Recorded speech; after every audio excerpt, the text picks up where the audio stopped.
It's Nolan. What's going on, y'all? It's the Kid J Nolan here. Now, I gotta make this video for all my content creators out there, all my people that use YouTube to upload content, spread news to the world, spread joy, you know what I mean? Whatever it is that you have going on in your creativity, right? One of the big issues that all of us face here on YouTube is what is par for the course in terms of ad revenue guidelines, right? We're all trying to tiptoe the line to make sure that what we actually post is eligible to bring in ad revenue, especially if your channel is a part of the partner program. If your channel is monetized, you don't want to be getting those yellow notifications on your content, right? So as of today, YouTube is supposedly relaxing some of the ad-friendly guidelines to make it more accessible for everybody or more people, so that you're not getting as many of those notifications that your videos are being limited. Because once you get limited revenue, it basically means none, right? YouTube's going to continue to run ads on your content, but you're not going to cash in on any of it. They're going to take all of it. So according to YouTube, they're going to be relaxing their ad-friendly guidelines around controversial topics like abortion, abuse, and eating disorders, among others, right? So these controversial issues can include sexual and domestic abuse, abortion, like I said, eating disorders, and basically, as long as you're not going into graphic detail about these subjects, as long as you're not going way too far, they say that they're relaxing the guidelines. YouTube Monetization Policy Lead, Mr. Connor Kavanaugh, he stated in a video which they posted on YouTube's Creator Insider channel that the company understands videos that discuss these topics can be a helpful resource to users. So he says, we want to ensure that whenever possible, controversial issues discussed in a non-descriptive and non-graphic way are not disincentivized through demonetization. He also admitted that some creator communities told YouTube that they feel like they get more yellow icons than others, meaning the video's been marked as not suitable for advertisers because they discuss certain topics. Being that you can't go into grave detail, you can't go into, the minutia of everything, especially when it comes to eating disorders. What you cannot do is monetize videos that speak about triggers around binging, hiding, hoarding food, or abusing laxatives, right? For people that are trying to aggressively lose weight through unhealthy matters. They say, however, educational or documentary content, as well as survivor content that references these aspects of eating disorders without promoting such, won't be demonetized. In YouTube's last update on ad-friendly guidelines, they also claimed that they relaxed about the use of profanity in videos, which had prompted a creator backlash once before as well. The company said its new profanity rules had created a stricter approach that intended and changed them to allow YouTube creators to use moderate and strong profanity without risking demonetization. Previously, any video with profanity within the first 15 seconds made it ineligible for monetization, and the change was retroactive. With this rollback, creators would be eligible for limited ads if they use profanity in the first 7 seconds of a video or throughout the video, while videos with moderate profanity would remain eligible to monetize. I still think this is a little bit of BS. I don't use a ton of profanity in my videos, but I have noticed within the past week, a lot of my content has been getting demonetized or being put in ad limitations, and I haven't really understood why. I don't know if it's certain names, certain trigger subjects, because even sometimes when I take things out, they continue to have that yellow icon. So honestly, I feel like this announcement is just smoke and mirrors. I'm gonna be completely real with y'all. I spoke about Lizzo getting sued by her former wardrobe assistant. They tried to demonetize that video.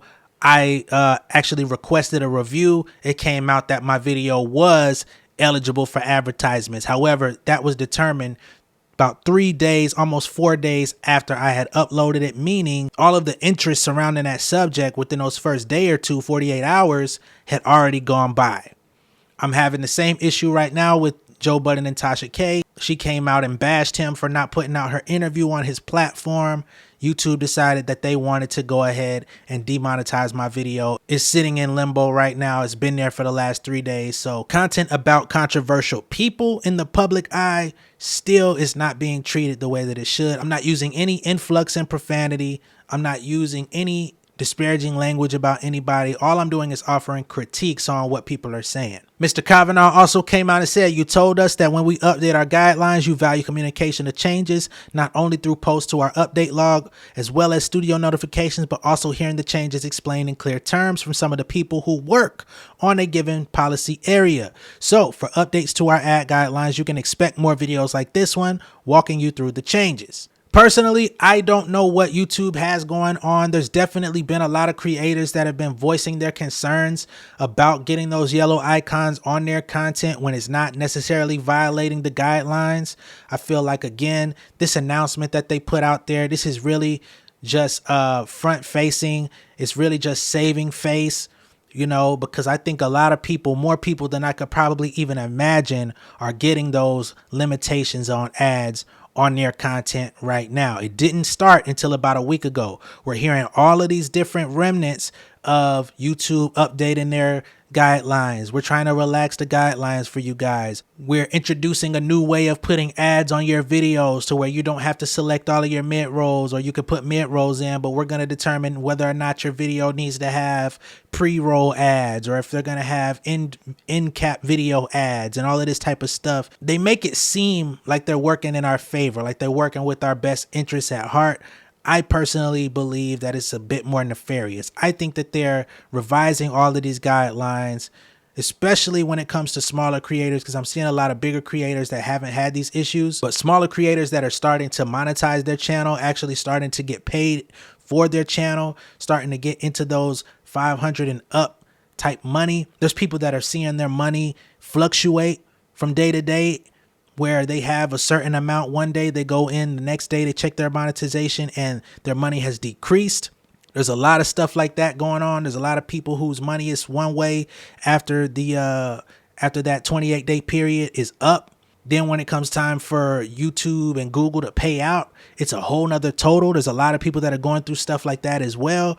So honestly, I don't feel like I have a lot of faith in this new announcement. Even if they have a video on their page, even if they're giving us notifications in the YouTube studio, I don't have a lot of faith in their words, because the actions behind it still have not been aligning with these user-friendly, quote unquote, guidelines that they're trying to promote to us. Does this mean I hate YouTube? Absolutely not. Does this mean that I'm against YouTube? Absolutely not.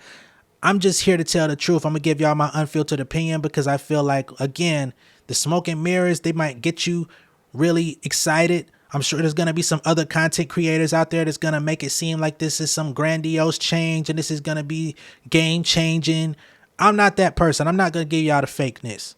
I'm going to give y'all the real. I'm going to let you decipher for yourself, and I'm going to let you go back and just see how it is for you. Because ultimately what I've learned in my time in being a YouTube creator is there's a lot of people out here that utilize these stories to get traction on their page, and then they give you a bunch of fluff. They give you a bunch of BS, and they just get you there hooked long enough to where those views register, they get paid, and they know that is BS. And then when it comes to real issues like people's money going missing, a lot of people don't make content speaking about it. They just go away in silence. They try to wait it out and hope that things change, right? So now when stuff like that happens, you can only find people in foreign countries that are willing to talk about it because they don't give a damn. So at the end of the day, once again, I think this is much ado about nothing. We're going to see how this actually changes anything for content creators in real time. When you upload your content, when you place ads on your videos, let's see how much this really changes. My prediction is that it won't. Y'all let me know what y'all think of this down below in the comments. Be sure to like and share this video. If this is your first time seeing me on YouTube, go ahead and subscribe to the channel. Hit the post notification bell for all updates. I'll see y'all on the next one, all right? Much love and respect. Peace.